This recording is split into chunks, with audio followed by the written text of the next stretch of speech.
I am personally very happy, but also in a nostalgic feeling of it's coming to an end, right? The session 10, we're covering the last three chapters. Not tonight. We're going to cover, we still have one more chapter that we will cover towards the end of the year. But tonight we will cover two more chapters of this amazing book, Taught in Life. And as Kirsten was saying, please don't take this as a way for you to understand or to study this book. Purchase your copy, have your copy. If you want, if you can read Portuguese, it's in PDF online as well. You can always find it. But also what I have been learning, I'm pretty sure many of you who has been sharing this moment with me and everybody else, we see that there's much more that we learn from the other books, things that we have to go and rescue, that Emmanuel brings and say, well, wait a minute, where's this, right? And then we go back to the pillars of Spiritism and we learn even more. And we dive even more into the teachings of this book and what Spiritism brings to us, of what this mirror of life is, right? Our mind, how we project ourselves, how onto other people, into the environment, how we manipulate the universal cosmic fluid, and how we receive the vibrations of the manipulations of the universal cosmic fluid caused by other people. It seems just like trivial things, very simple things, but it's not. If we were to really take this in consideration every day of our lives, we would live better. And it has been a journey for me, and I'm quite sure that I have talked to other individuals who have studied this book profoundly, even more than I have, and it's a life-changing event for sure. So tonight, as we dive into these two topics, illness and death, please, please, please, please do not feel that we're going to talk about something dramatic or dark. It is serious, but it comes as more as a reminder. It comes as a friendly reminder from Emmanuel for us to look at these two aspects of life that we go through. Everybody go through the moments of illness, whether physically, whether mentally, or even the difficulties that we have in life. And we all have to leave the physical body. We left the physical body and we came back. And we want to bring that back to our minds and to our hearts, because sometimes we forget that, right? Before we were into this body right here, before we came back to this body, or not back to this body, before we received this physical body, we were into another body. We had many reincarnations. And therefore, we are this beautiful being that we have, that we are today. That we connect with one another, right? That we exchange information, that we analyze things this way, not Chris's way, not Alba's way, right? We're different, and that is very important for us. Our individuality is an amazing thing that sometimes we take for granted, and we don't value much, and we don't ask the reasons why we are this way and not that way. We perceive things in this way and not in a more subtle way. Or sometimes we're too abrupt. Or sometimes we need to have that energy to be energetic against or towards certain things, and we're not. So I want just to cover a couple of things as we go along into this topic, but we're going to talk to them about them interchangeably, meaning we may jump from the idea of death into illness, the reasons why, so on and so forth. Emmanuel starts this way, talking about illness. One cannot say with finality that all physical diseases are a result of the mind, but we can all agree that mental processes have a certain effect upon disease. Of course, sickness is present mainly to purify the spirit, beginning in the cradle and following the person through their life. In the same category of tests are the congenital constraints, the unexpected mutilations, and the diseases of difficult treatment and cure. They come as a necessary therapy, most certainly planned in advance as a means to help the patient. However, in the great majority of cases, diseases are the result of harmful mental reflexes affecting the body, which cause malfunctions of the elements that compose it. In other words, we don't have the final word to say the cold that I had a couple months ago was caused by a mental reflex that we talk here about so much, right? We don't have the final word on that because it could be something from the environment, or in fact, it could be something that I wasn't watchful. And that cold, because of my mental process, the way I process things, the way I've been thinking, living my life, my immune system is so low that I came in contact with the virus, and guess what? I got sick. Whereas my partner, someone who works with me and deal with the same environment, nothing happened. There's no final word, but we know that it affects how we're, if we're down, then guess what? Yeah, you're more prone to get this disease or get that disease, go through this, go through that, right? But the thing is, when we look at Emmanuel saying that these sickness, these difficulties that we go through in the physical body, comes to help us, sometimes it's kind of hard to understand. Sometimes it's kind of hard to digest certain things that perhaps a child who is born with a deficiency or of some sort, that child is coming with that issue or reborn with that issue to learn something. It's still pretty hard, even for us spiritists, knowing that there is a before and the during and the after, that is still pretty difficult to understand this. But as we will see, there are two causes for our pain, right? Current one, as Emmanuel is saying right here, a lot of the things that is happening to us, guess what? Is caused by our mental reflexes. What we are thinking right now, what we're expecting from others, and what we're receiving from others as well. And we can't stop that. We can't stop.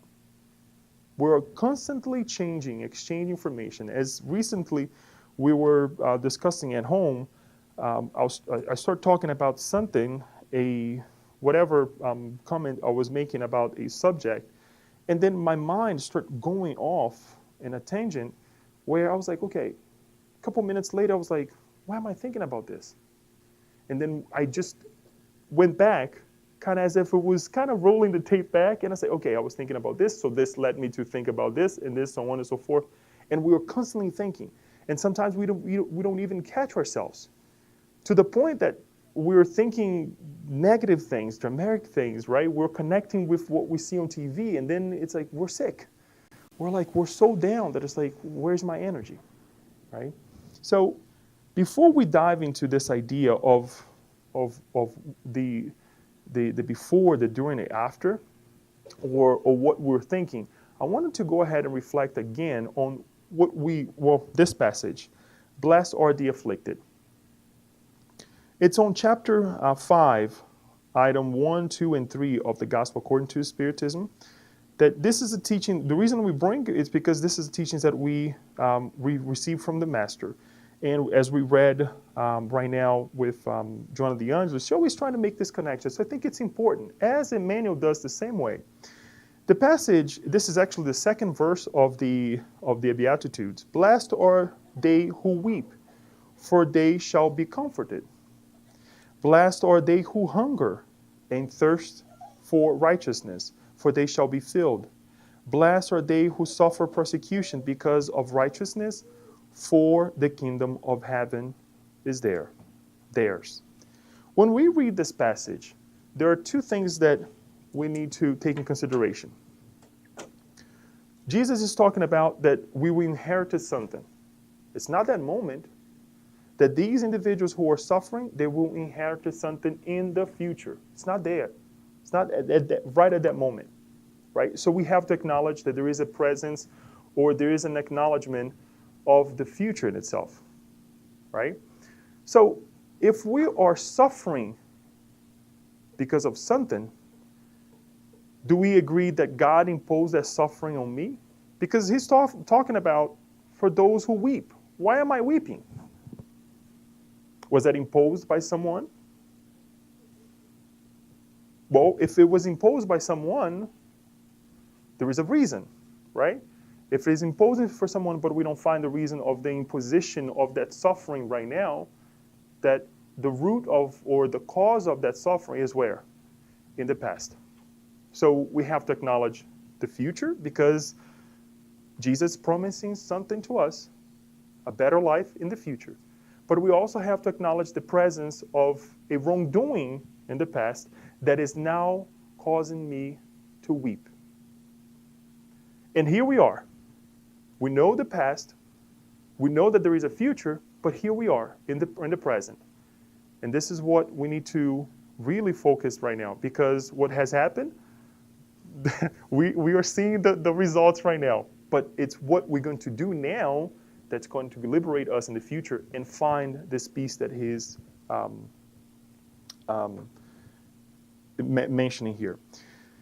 And Kardec brings the vicissitudes of life are of two types, or if one prefers, they have two very different sources that are important to differentiate. Some have their cause in the present life, others outside of it. So a lot of the illness, the reason we bring this here, a lot of the illnesses that we have, a lot of the difficulties that we have two roots, we can go back and rescue the causes of these issues, perhaps in the now, our imprudence, our ambition, lack of discipline, lack of perseverance, wrong conduct, not limiting our desires, self-interest, vanity, and intemperance.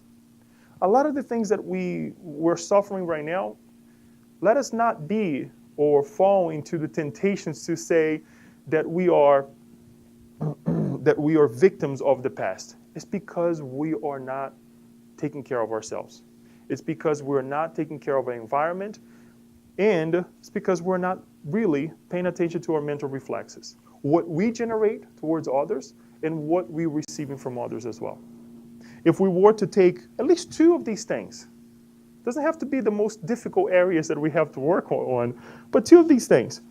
Wrong conduct, for example, or lack of discipline. I have to get up in the morning to go to the gym. I have to get up early in the morning that I get to work on time. Simple things. Every time we, just a parenthesis here, every time we come in contact with the good deeds, right, or the good things of life, we think that is something up here that is not attainable. But just small things, if we were to change small things in our lives, we would feel much lighter. Much, much lighter, and we would have a much better life.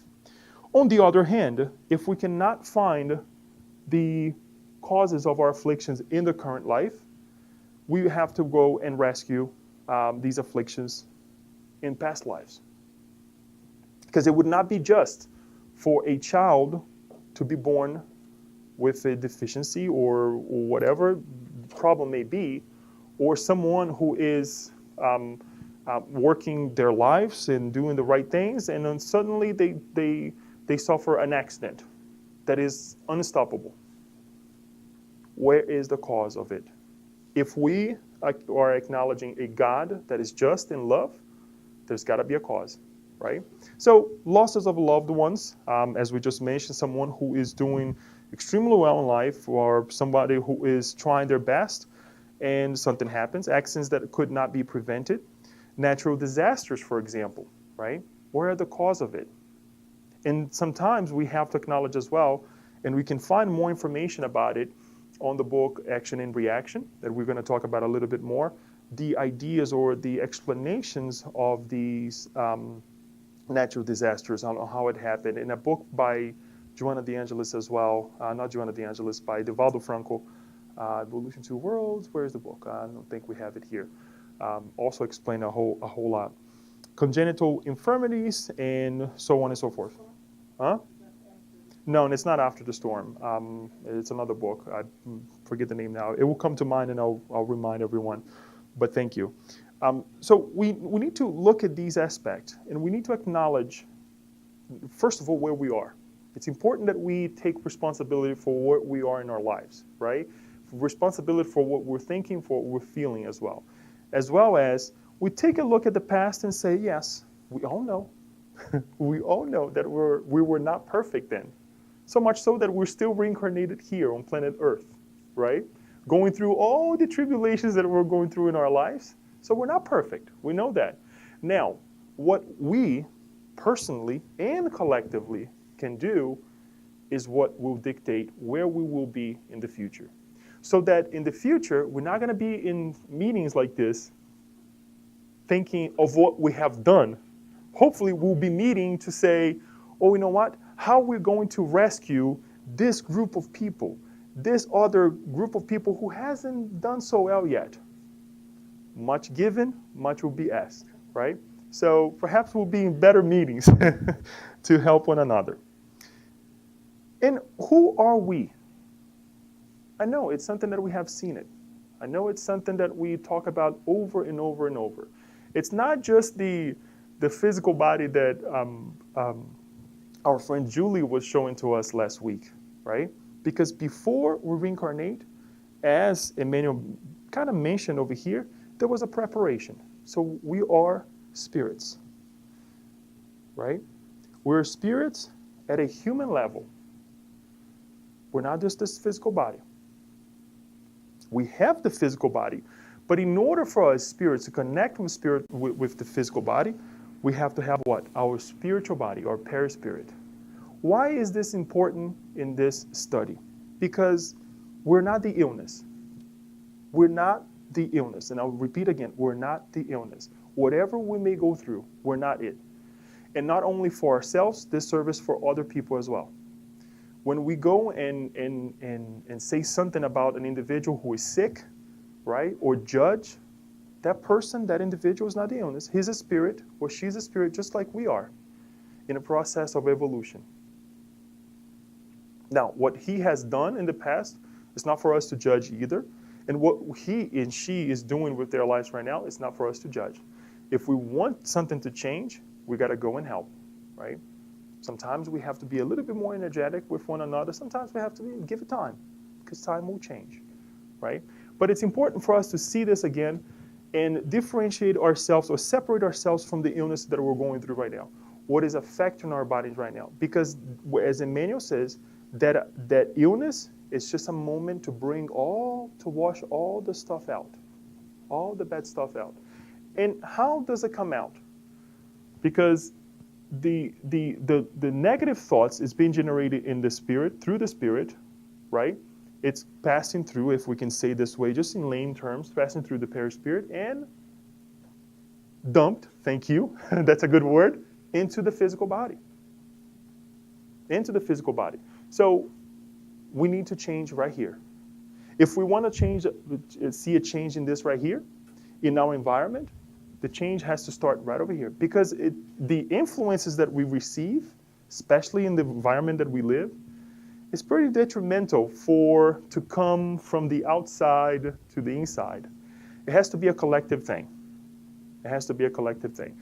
The choices that we make towards our bodies, towards one another, as well as by these choices being generated, these positive choices, will change ourselves as well. What are we going to talk about more? Human beings, incarnated beings. We are spirit, we have our perispirit, obviously, and we have our physical body. What is the difference from us to a discarnate one?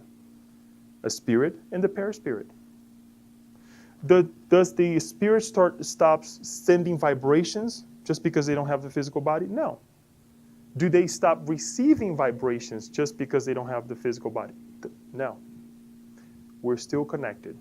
We're connected incarnate with incarnate, obviously. We can see one another, right? But we're also connected with this realm, our true nature. And we will continue to be connected when we get to death a little bit more in depth. We'll see how we're still connected with our own thoughts, with the same very things that we have created, sometimes potentiated to a point that bring us madness. So we need to change. We need to change right now. Emmanuel then continues and say, every strong emotion that reaches the body is like a hammer blow on a sensitive machine, and all afflictions that are nurtured and maintained are like a malfunctioning in a machine. Malfunctioning machine. So it's everything that we think, everything that we perhaps we're promoting for, or at least we think that is promoting to another person. Guess what? We're doing to ourselves first. We're doing to ourselves. It's imprinting in ourselves, in our perispirit, and it's imprinting on our physical body as well. There are many amazing studies nowadays, either in the medical field, either in the side sciences that we have as well, showing to us that how our thoughts impact our physical body, impact our lives.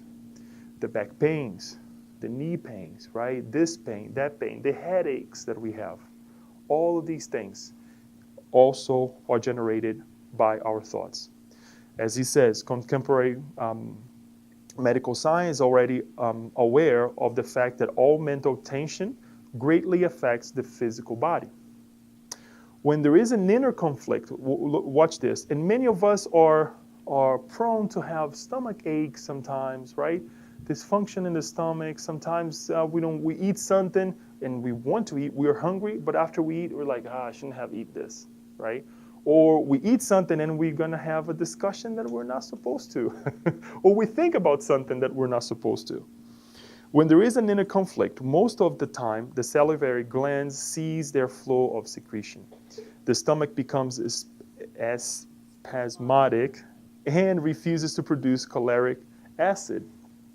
That then results in a digestive malfunction, manifesting as mucus colitis. This first stage often opens the door to serious organic disorders. The abnormal state of the gastrointestinal system, if recurrent, will damage the nutritional process that in turn affects the nervous system. Various symptoms then occur, starting from a slight irritation of the gastric membrane onto the extreme states of a complex condition of mental imbalance. Look at this. The physical body, we are projecting something into our physical body, and then the physical body is saying, Leo, no. And what happens? A loop. Because what I thought it was like, it was okay to think of this way, I was irritated. And then you feel your stomach telling you, don't do it anymore. And what we do, we take medicine. Right? Just take the medicine. You'll be fine tomorrow. But where's the root of the problem? What was that? Anger, right?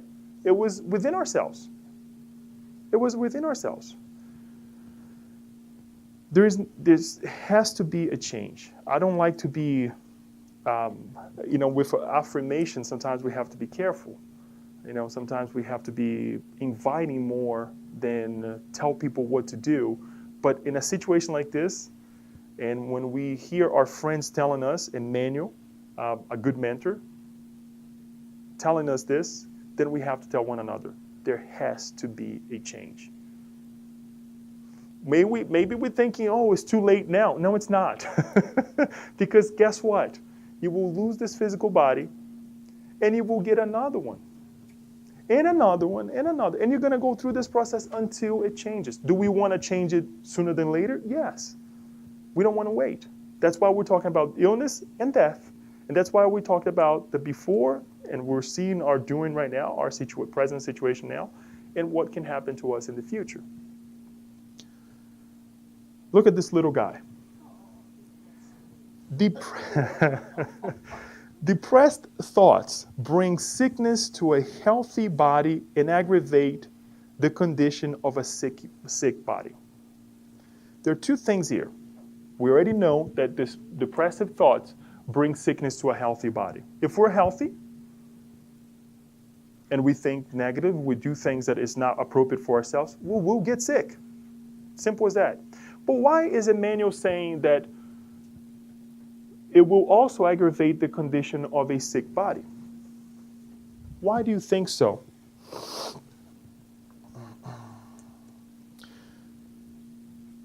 Believe it or not, sometimes we ask to have and to come back onto a sick body. Oh, is it possible? It is possible.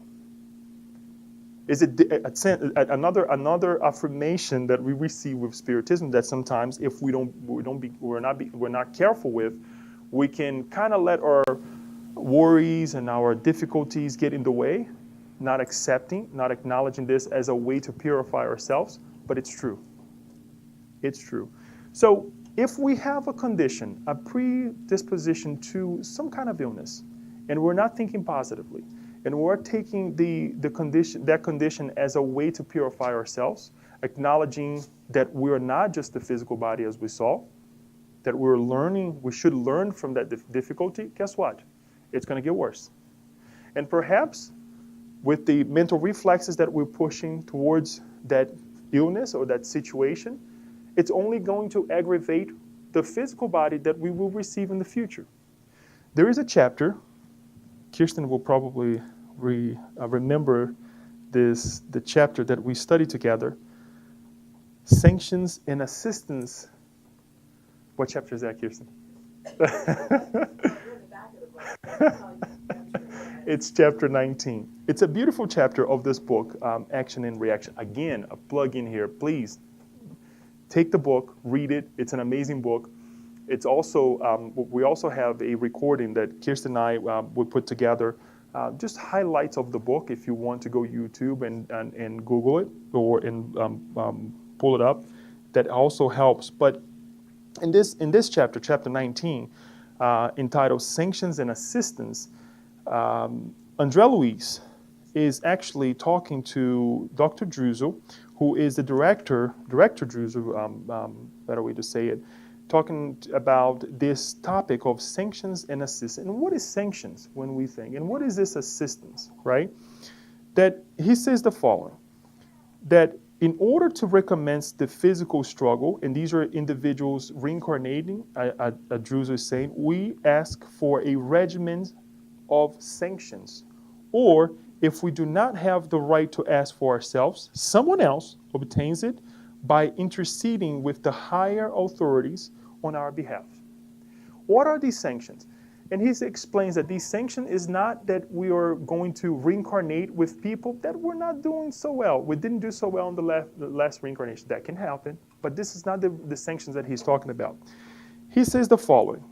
What we are referring to are the rectifying measures that we ask for after repeated failures in the same errors and desertions, such as the congenital deficiency with which we are reborn. Those who have wasted ample opportunity of work on earth by systematically ingesting corroding elements such as alcohol and other poisons of the organic forces, or who overindulging in gluttony almost always cross the waters of death as indirect suicides. And he goes on and on and on and on. All the current causes that we saw, that we abuse, and we try to blame somebody else. It's not my fault. It's the environment. It's the environment. I was pushed into that situation. And he goes on to say that they are assistants for these individuals who ask for these sanctions. They're being assisted because the higher minds, perhaps who are interceding, they know it's not easy. They know that the environment where we live is not easy. A lot of spirits, before they reincarnate, they have this anguish, this condition, as we also mentioned last week, before they reincarnate, because they know it's not easy. Especially when they're reincarnating, as we find in Missionaries of Light, with individuals that, in fact, we had difficulties in the past. Okay. This actually part of the book explains also what is called the evolution pain, expiation pain, and assistance pain. But I'm not going to give you much on that. You have to go back to the book and read it. So the things that we that we sometimes question of being of an assistance, the illnesses that we have, it's there. So what are we doing with? Are we cultivating depressive thoughts? Or are we looking at it and say, I will get out of this? Jesus had already mentioned to us that those who weep, guess what? We will receive a better life. If it is not advisable to poison the body by the ingestion of dangerous substances, then one must also avoid turbulent states of the soul, disillusionment and sorrow, than to induce humiliating derangement, which result in constant inner turmoil. To cultivate pain, sorrow, irritation, and grief is to sow magnetic thorn bushes, fertilizing them in the emotional soil of our existence, thus poisoning the texture of our physical body, damaging our blood, nervous systems, organs, and the very centers of the body given to us by divine providence to use in the development of our faculties for eternal life. So again, folks, take it positively. It's a beautiful machine. It took a lot of planning. It takes a lot of effort. Think about it, to take care of your physical body. All the regulating system, everything that your body, your organs are doing right now, right? And we are just not utilizing properly. We forget our purpose, thinking that is sometimes just the physical body or the physical life, right? Or sometimes we also go into the other abysmal of life. Oh, I'm so spiritual, and we forget about the body. So we have to bring balance. And then we move on to death, that we already have talked about a little tiny bit. There's the idea of losing the body already, right? Or the idea that if we're here today and if we have conquered some kind of intelligence as we have, thank you, pat yourself on the shoulder, good job. It's because we have had previous life. If we were to think that God has a huge machine, right, and is creating minds or creating hearts, whichever way you want to put it, we would not be the first ones from the machine, coming out from the machine right now, right? We're not. And this is just a joke. It doesn't happen that way. But we're not those individuals because we have developed ourselves. We have a great system of communication, not a perfect one, but a great system of communication. We have a great way to conduct ourselves, to move around. We're not volitating yet, but one day we'll get there. But we're already flying. So there are many great things that we have accomplished. And there is one thing that I always admire in our society nowadays, is the ability that we have nowadays to see how deep we have got into our confusions of life. I was thinking about this the other day, and it's so true that through our complaints, sometimes it's already an indication that we want something better. Have you noticed this? That there are a lot of people still asleep, in the state of sleep, that they don't, it's okay, it's the environment. But there are people like, you know what, this is wrong. I'm wrong. I have done something wrong. I have to make it right. Right? When you see people helping others out of despair and out of they want to do it right, that is a great thing. That is an advancement in our society that sometimes we also take it for granted. But that is something that is hopefully preparing us to die well, to receive the next body in a much better way, without the illnesses that we just talked about right now. Look at this guy. This is a good representation that we want to bring this idea of death in both ways, in the positive way and the negative way. We think that death is that open door to that light. It can be, but most of the time, it's just a door that you crossed. And nothing changes. Well, Leo, what are you trying to say? We stay here? No. But our mental conditions, the way we're vibrating, it will continue. one of the ways, the escapes or the ideas that a suicide have is that by killing himself or herself, that things will change. The suffering, it will be potentiated. It will be 10 times, a million times worse. It's just a door, losing the physical body. Now, what we're doing right now is going to change how we perceive and now what we receive on the other side. Emmanuel says the following: seeing that our mind is the mirror of life, we should have no difficulty in understanding that immediately after death, the images that will prevail are those more deeply etched, on its surface. They were engraved there by our will, thought, persistence, and intensive mental reaction. So what are you thinking right now? Or what have you been thinking for this past week? For this year? It's October now, 2018.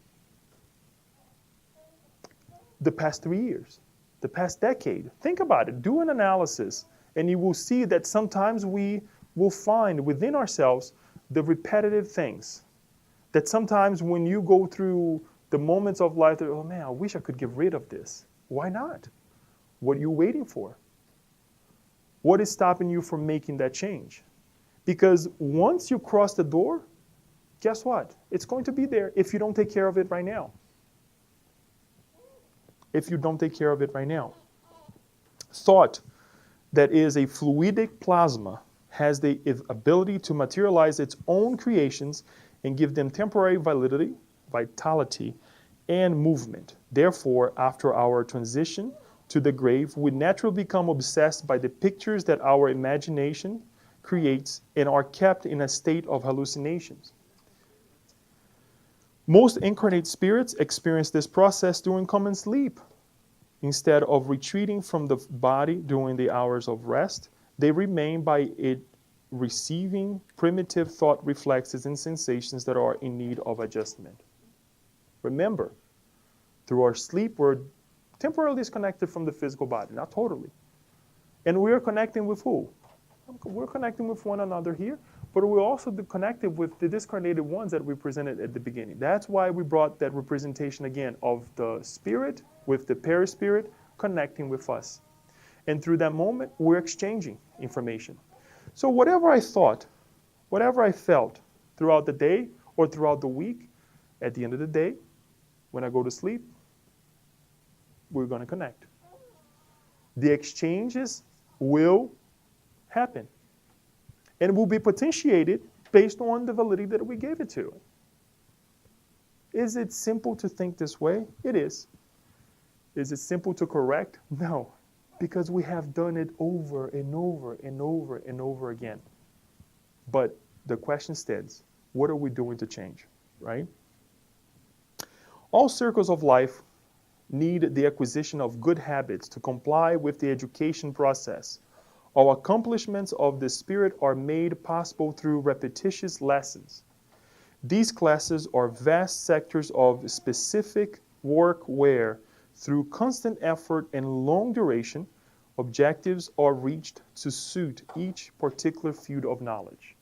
Emmanuel then, which we didn't bring here, he brings examples of any classes that we're taking to attain a degree, right? Or to obtain a degree, right? For example, if I want to be a mathematician, I will have to take a lot of math. Several courses that the universities put together, right? That the scholars, they see fit for that degree in order for us to get that degree. Anybody who is going to the military, as he mentioned, anybody who is going to law school or perhaps medical school, what do they have to do? Repeat several and several times the same process, the same teachings, so that they grasp it and they know what it is, so they can then serve society, right? And they receive what? They receive what? The diploma, right? It's the same thing with death. It's the same thing with death. It's our diploma, but now, here's the thing. You can receive a diploma of, okay, here's your diploma to go back, or here's your diploma to say you did well. And you're going to go back now to put even more into practice, or even learn even more, right? Look what Emmanuel says. Following the same principle, death gives us a certificate at the completion of each repeated experience to which we have adjusted ourselves, as every spirit more or less transforms himself into what he keeps in his mind.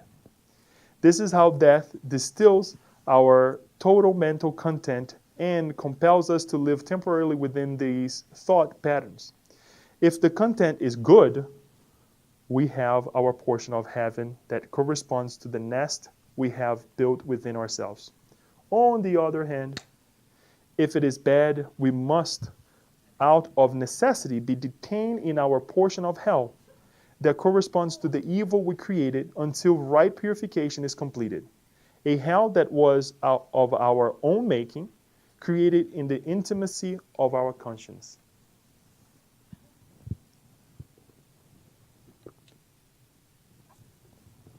Please forgive me for having to read because it's intense.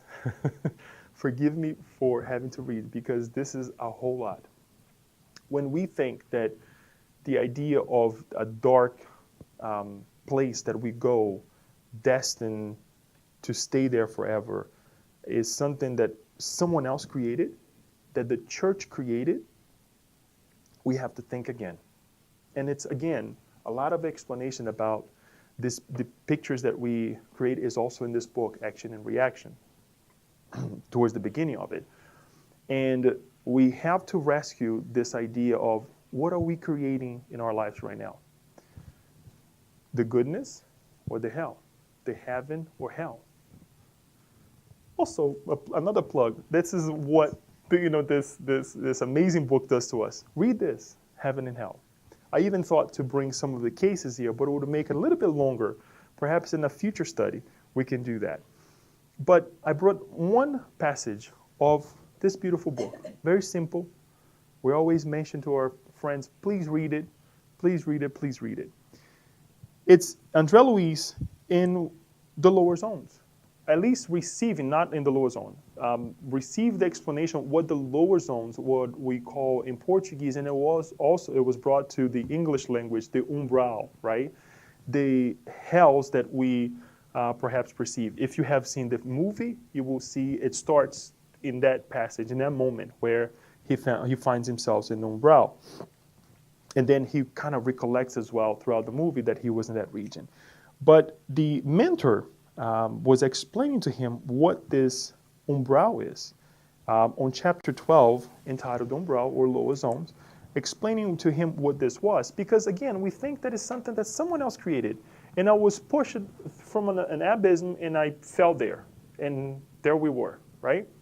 And he says the following. This is the mentor saying, the umbral begins within the earth's crust. He obligingly continued. It is a zone of darkness for those who, while on earth, were not resolved in following the path of their sacred duties in order to fulfill them. Instead, they lingered in the valley of indecision or in the swamp of numerous wrongdoings. When spirits reincarnate, they promise to fulfill a program of service assigned to them by the Father. However, when they recommence their experience on the planet, they find it very difficult to keep their word and only seek what will satisfy their own selfish ends. Thus, they hold on to the same hatred to their enemies and the same passions for their friends. But hatred is not justice, nor passion love. We'll stop right here. Say it again, because this is beautiful. But hatred is not justice, nor is passion love. What we think that is justice, especially when we're taking justice with our own hands, it's not justice, it's hatred. It's the wrong way to do so. And the love that we feel for certain things or for certain people, it's just a passion that will change over time. Especially when there are certain things that we find beautiful is not there anymore. Right? And as we see a lot of people splitting because the enchantment of the past is not there anymore, right? Or situations. So this is the lower zone. This is the umbral, right? Or the hell starting right here with us. It's not someplace else. And as we multiply with our mental reflexes, it's only going to gain more on us or get bigger on us. And the same amount of energy that we put into these thoughts as we create it, sometimes unconsciously or consciously, we'll probably have to spend 2 or 3 times as much or even more to get out of it, right? To finalize, everyone, everything that deviates from the law of love and progress, that does not follow the principles of renewal and sublimation, causes blockages in the mind. This is nothing more than accumulating personal reflexes. Without any value for the common good, this only consolidates the fixed ideas we have in ourselves, very distant from our fundamental reality. What is our purpose? Now that we know that, number one, our reality is not this. Now that we know how detrimental this can be, these exchange of thought reflexes that is not appropriate for our regeneration and for our evolution as well. We talk about wanting to have a better world, a better society, but what are we doing? It's not easy, I know. When you turn on the TV and you only see craziness. It's not easy when you get up in the morning and you have a million things in your mind and then something happens that you're like, and then we're talking about, with the family members, right? With the friends sometimes, that we're like, okay, I wasn't expecting this. It's like, I always like to joke. I was jogging, on my slow 5 miles an hour, right? And somebody just pushed me on the side of the road. I wasn't expecting this, right? But it's life. It's life. We have to get up and say, this is not going to stop me. We have to continue. We have to continue. As I have done in the past, I believe last 2 meetings, I put the last 2 sentences or 2 paragraphs that Emmanuel brings to us. The first one that I will read is for the illness chapter, and this one here for this chapter about death. Going back to illness, let us then cultivate understanding and patience, kindness and constructive tolerance wherever we go, only by paying the price of unceasing mental renewal for good, by noble studies and constant service to mankind. Will be able to escape illnesses, thus, I now have to go back, sorry. Thus making good use of the gifts of the Lord and avoiding the destructive mental reflexes that cause indirect suicide. The same indirect suicide that we just mentioned about André Luiz. Because he got to the other side of life thinking that, well, what have I done to be in this dark place? What have I done to construct this or to be part of this environment, right? The same way we also question, why am I in 2018 in the United States of America in Maryland or whatever state, whatever country, whatever part of the world? Why can't I be in Jupiter or this other planet? We have to think. André Luiz himself, he then noticed that the style of life that he had, and with the information that he had received in life, caused him to be in the position that he was after he discarnated. Hard to believe. It's on the books. Now it's a movie as well. We can study together. We can talk more about it. But it's up to us to make our heaven, to create our good environment, and put aside all the craziness that we have created in the past. This is why to die means to enter even deeper into the world within ourselves, after taking a long time to be able to discard our less fortunate reflexes that have been transformed into a hallucinatory state, created by our ideas fixed in darkness, or when we improve our reflexes by adjusting them towards goodness. We can simply move on from one sphere to another, gradually advancing to new horizons of ascension and light. Want to be in Jupiter? Change. You want to be happy? We need to change. We want to be happy. We want to, we have to, excuse me, we have to wish to be happy. We have to have the desire to be happy. It's not only to say it, but to truly fight it, to truly agree with that idea. That when something negative comes to us, we don't accept. That when something negative that has been bothering us, as we try to do the analysis every now and then, for the past 3 years, for the past 10 years, for the whole life, and we say, enough is enough, I don't want this anymore. And truly, just as we take a bad piece of paper and we discard it, we do the same thing. Now, obviously, there's work to be done, right? We have to insert in our lives good ideals. We have to insert in our lives people who will also help us, readings that will also help us. Turn off things that perhaps will only make that worse, right? Eating, drinking things that will make our lives also, or that situation worse. Because we have seen that depending what we eat, depending on what we drink, think, feel, it's going to aggravate what we're going through right now. Please do not take this as, oh my gosh, I went to the center and we talk about illness. I went to the center and we talk about death. But it's just a helpful tip that we have in our lives to live better. Whether we're months old, whether we are 10, right, Angelina? 10, right? Okay. Just making sure that she's paying attention. Whether we are 40, whether we're 70, whether we are whatever. This is the moment. This is the moment for us to act. This is the moment for us to stop, reflect, and say, we don't want to go through this again. Let's make a pact over here, right? If we can do this, right? In the next lifetime, we will come together in a meeting that we're not going to talk about these problems anymore. We will get together and we'll be projecting ourselves onto something way better than this, right?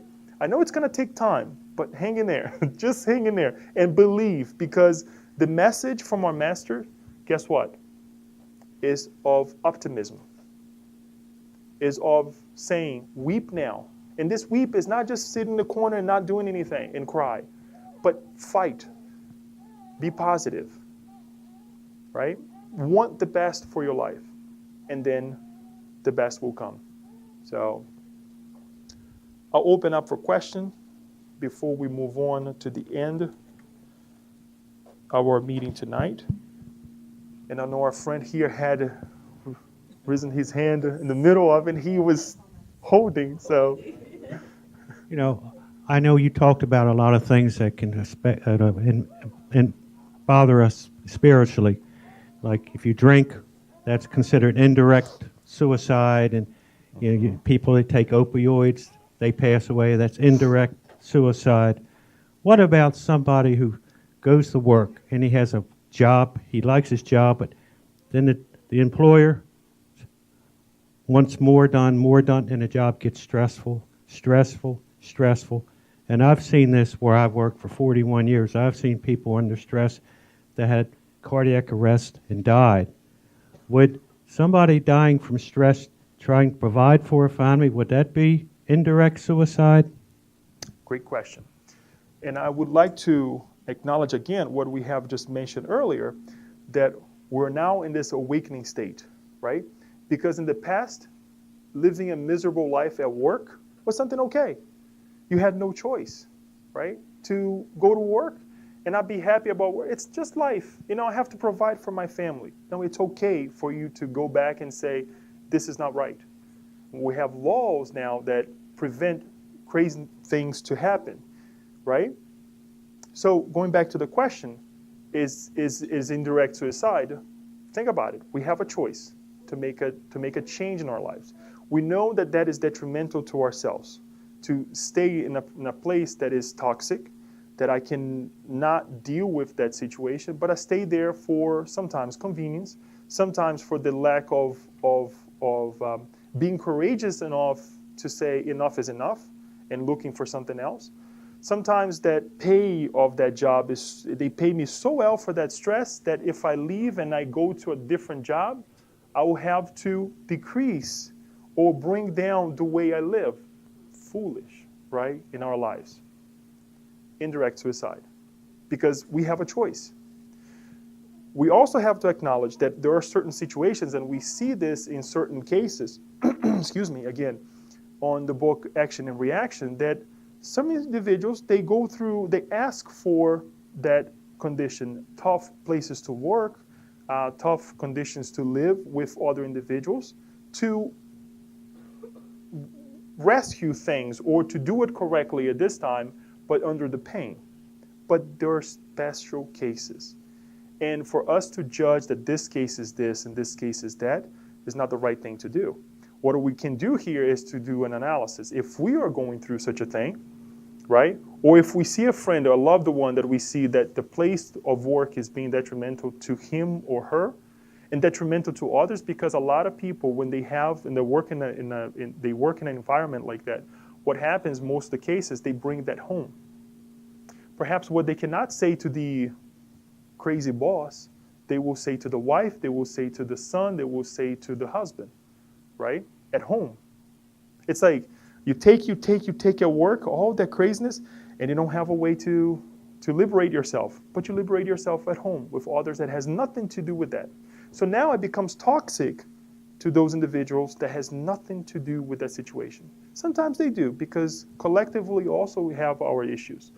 But because we have a choice nowadays, because we are living in an environment that is much better than the past, then it makes us reflect that it could be direct suicide, indirect suicide. It could be that the person really should have done something better for their lives. So you have to look at a more ample, bring the whole context and what's happening in order for us to make an affirmation, but then again, not to judge, but to simply try to help. But thanks for the question. Thank you. Because we think sometimes that the craziness of life is what, as you mentioned, is drinking something, right? Is eating something, or no, is how we're living as well. Thank you, Leo. Again, great talk. I actually have several comments, 3 comments, one of which I think Paula may or may not touch on, but I kind of learned from her, and I think Emmanuel I'll talk about that first, and I'll let her talk more about it later, is when Emmanuel is alluding to this. I don't know how new the idea of gut health is. It's probably not new. For most people, it's new, but it's been researched for a while, that how important it is to have good gut health and how that can affect your brain. And so we see from Emmanuel how important that is, rather I should say, how important it is for us to resolve our inner conflicts, which then can lead to ultimately our body screaming at us saying, hey, you need to get it together, which ultimately led me to some other thoughts about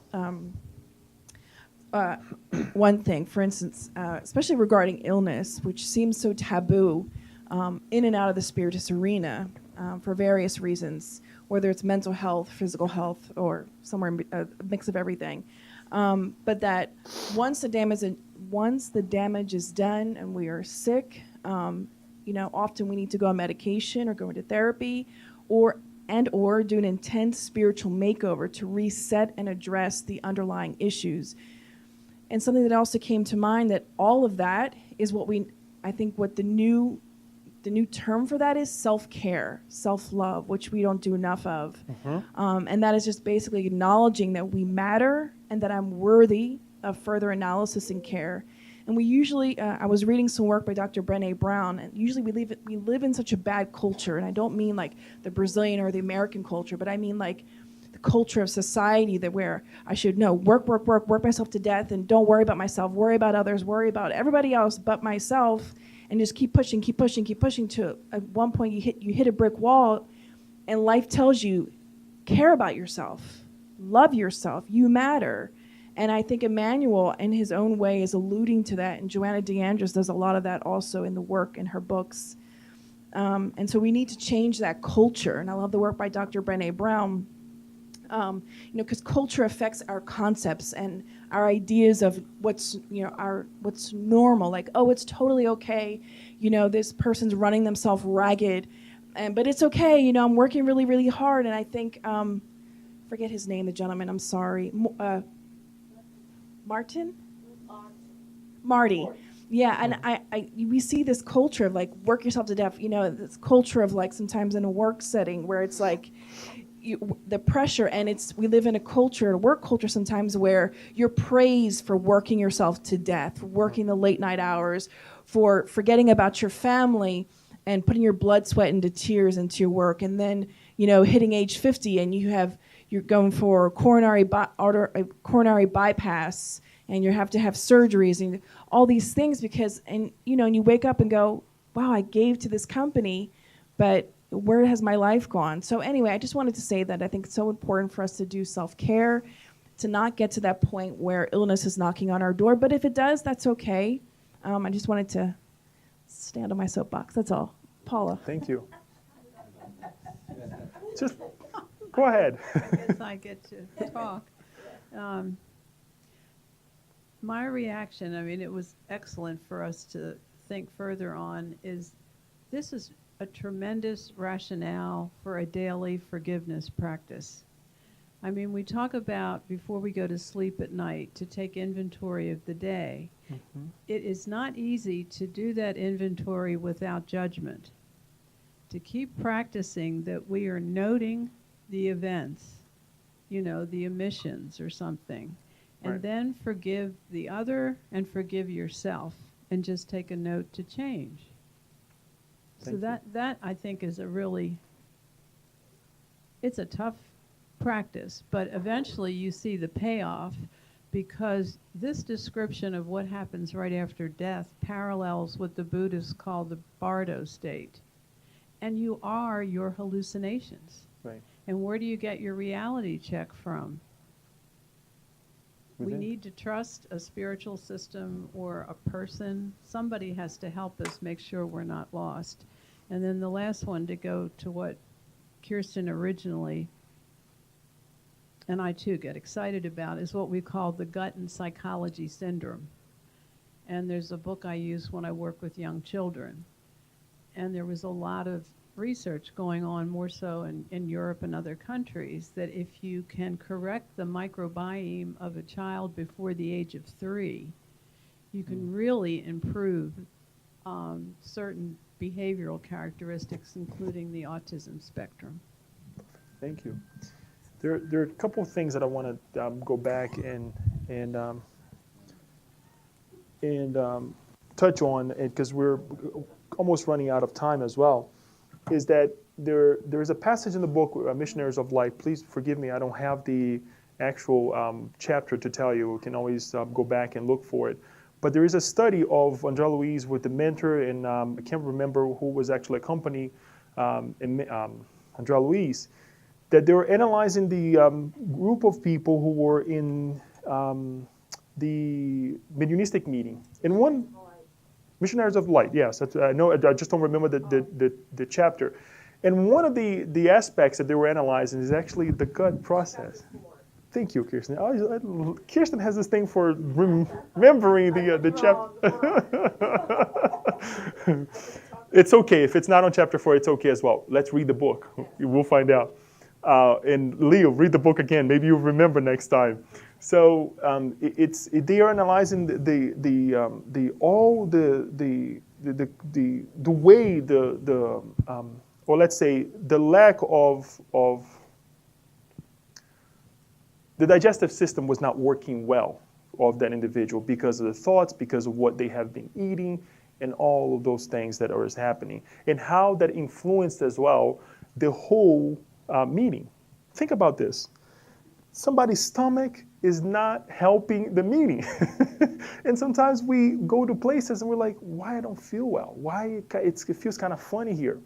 The whole environment is actually needs to take into consideration. So that's number one. The number two is chapter number 9. It always amazes me to read chapter number 9 of this book. It's entitled Nutrition.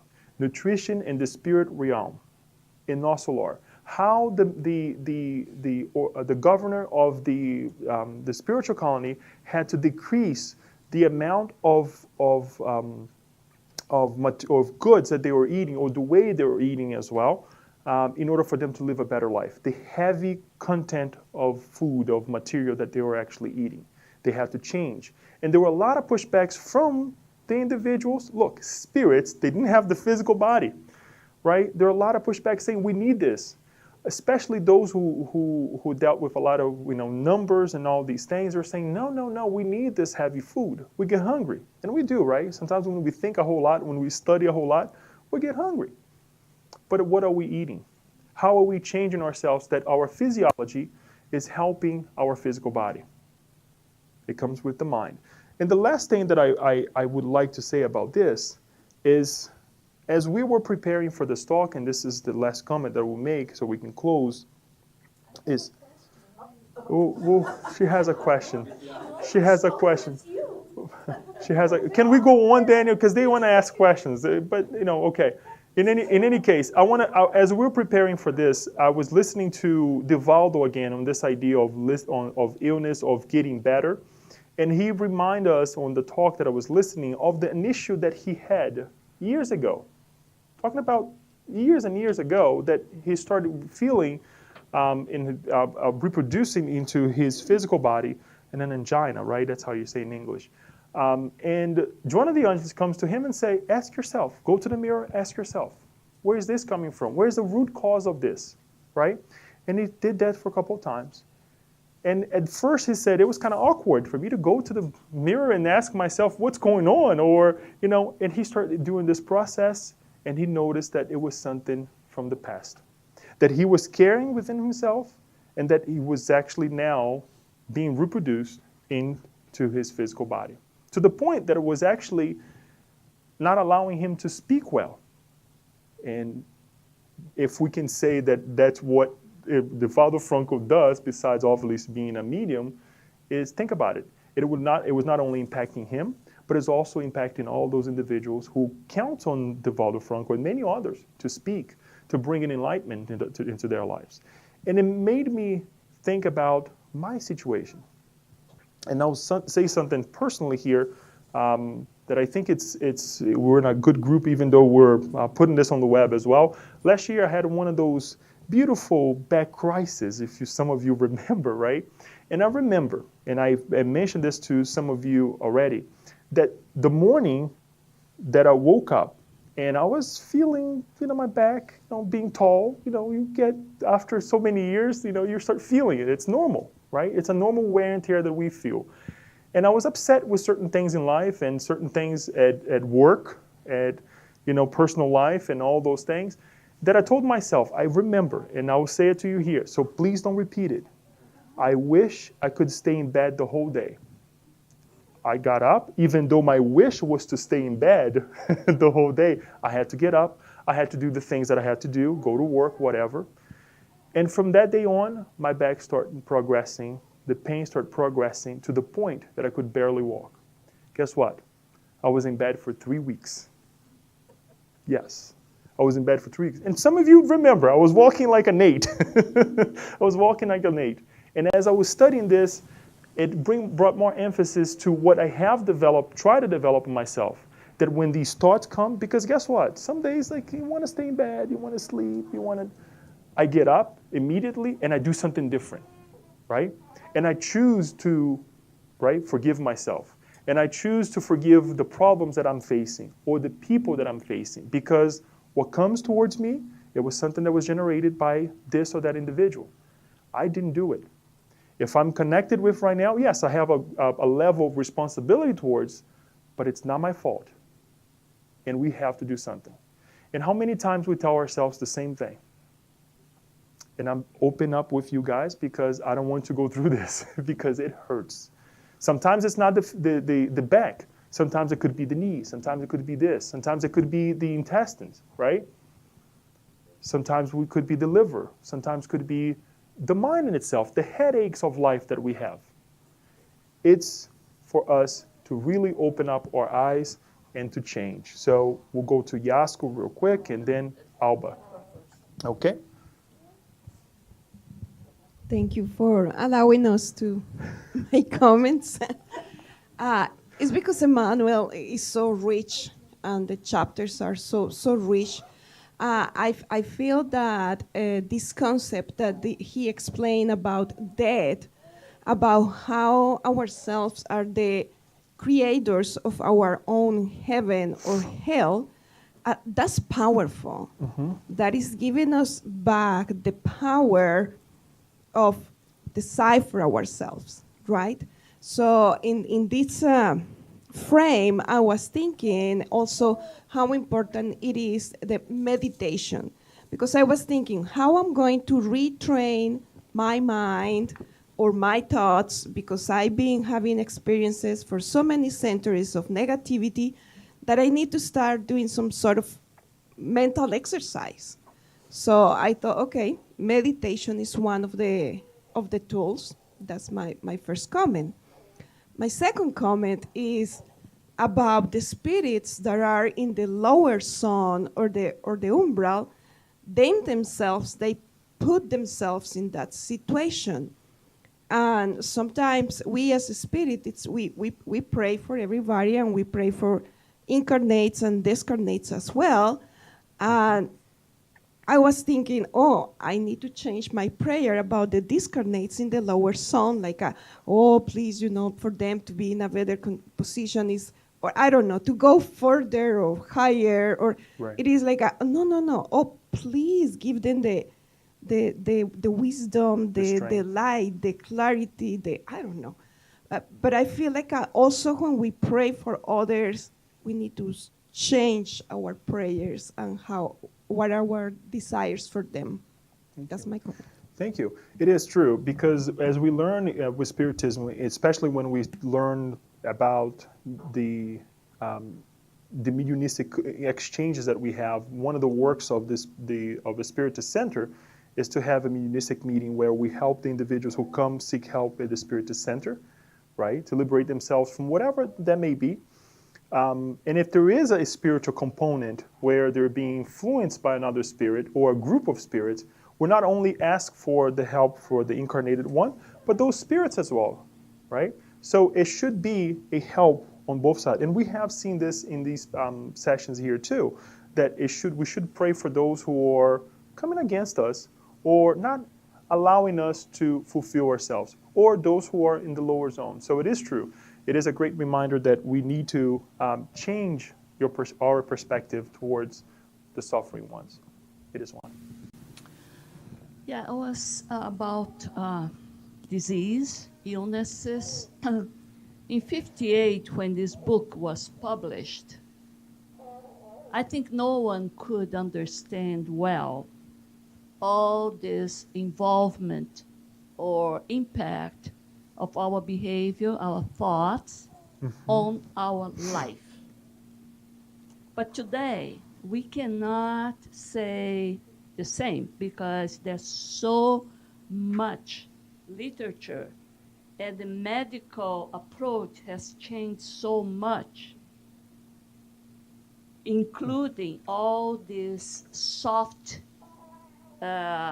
program that we are in the hardwired body. So in 50s, we thought infection was all because we were in an infected place with viruses, bacteria, etc. Today, we know that that's not the only component. Right. It all depends on our immunological state. Those that are healthy or have a healthy immunological system, they can fight the infection much better. That's why some people get sick, some other people don't. In case of stress, how we deal with stress, like Marty said, he went through this job in a nice way. He conquered, he went through without having a heart attack. The other ones had a heart attack. What was the difference? One had more resilience than the other. It could deal better. It was better wired to face the problems. And today we know that not only the brain has this we call plasticity, it can be molded according to the impulse and the stimuli, But all our cells, trillions of cells, are changed by our way to live because of the epigenetics. We're not a determined hardwired genetics, a result of a hardwired genetics or hard construct of genetics. We have what we call epigenetics, which includes lifestyle, nutrition, how we behave, that will change even the predisposition of our genetics. So we don't need to stay sick. We may become sick, but we can get out of the sickness. Even the terminal cancer patients can reverse their condition if they decide to change. Not all, of course, because they have all the plan to come with that certain illness, but in many cases we can reverse because our machinery is not any longer this hard construct machine. We can change. We can change. We can certainly change. Thank you. It is so true. And the book was published in 1958. And this is something that also crossed my mind as I was reading this chapter, Yasko, because Emmanuel says again, one cannot say with finality that all physical diseases are a result of mind. The understanding that Emmanuel has towards this idea of mental reflexes, he's taken a step back, and I think, this is Leo saying now, that he's allowing science to do its job, not putting anything out there to say, you will see that our thoughts, our feelings will do the job or will break the job, right? He was just waiting. We have to, and you see the respect that that these higher minds have for our evolutionary path, right? Of what we go and fight to discover, right? Now we have, several years later, a much better understanding, and this is like, okay, we have it. Now, with the information that we have from Emmanuel and Joanna de Angelis, many others, right? And around the world, as you mentioned, Paula, of the Buddha, the other teachings that we have around the world, and science to scientifically prove that, in fact, it can really ruin our lives. And as Yasu just mentioned, that we can change as well. And what are we doing? And what are we doing? So we have to be really on guard. We also have to take in consideration what Jesus mentioned to us. Watch and pray. Be watchful. And it is in this process that we will rehabilitate ourselves. Because just by thinking that I don't want this anymore for myself, I want to live a better life, I want to construct a better future for myself and those around me, guess what? It's a beautiful beginning. What's going to come next, we can only see it. That will be for our next meetings in the beyond, okay? So for us to finalize this beautiful book, this amazing encounter that we had for, it will be 11 sessions, we will talk about love. I want you guys to think about one thing.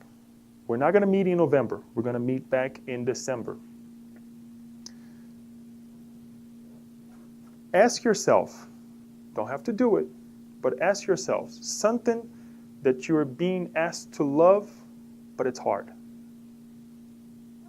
In other words, try to look for something that doesn't agree much with you, but you're being called to love. And then you may ask, what is love? What is to be agreeable? It's up to you. It's up to you. But ask again, something or a situation in your life that is perhaps not as agreeable as you want to be, but you're being called to love. And we'll talk again, and we'll meet again in December. Thank you so much, and let's continue with our evening tonight. Thank you.